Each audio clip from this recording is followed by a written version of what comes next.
Let's talk teaching babies to connect their sleep cycles. Similar to adults, babies go through multiple sleep cycles during their daytime and nighttime sleep. While adult sleep cycles are usually about 90 to 120 minutes long, sleep cycles in babies are about 40 to 50 minutes long.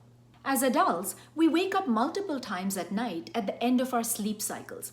We often have no memory of this because we have mastered the skill of connecting our sleep cycles. We may briefly open our eyes, change sleep positions, or roll over before seamlessly transitioning into our next sleep cycle. Babies don't yet have the ability to connect their sleep cycles. So when they wake up in the night at the end of a sleep cycle, they often look to their caregiver to help them go back to sleep.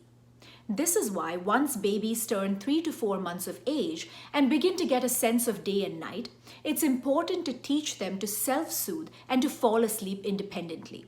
That way, when they wake up at the end of a sleep cycle, they're able to put themselves back to sleep and connect their sleep cycles. This allows them to sleep for longer durations and eventually sleep through the night.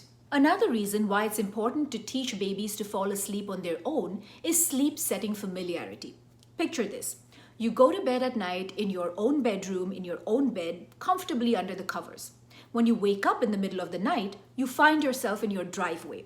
Surely you're going to be alarmed. This is similar to what babies might experience when they are rocked to sleep in their parents' arms or on a nursing chair. The last thing that they remember before falling asleep is being in their mother's or father's arms. When they wake up from a sleep cycle, they find themselves in a completely different setting, such as a crib or a bed, and this can make them fussy and make them cry. This is why putting your baby down in their bed or their crib when they're drowsy but not fully asleep will allow them to fall asleep on their own, and when they wake up from a sleep cycle, they'll find themselves in a similar sleep setting, which will make it easier for them to self-soothe and transition into the next sleep cycle.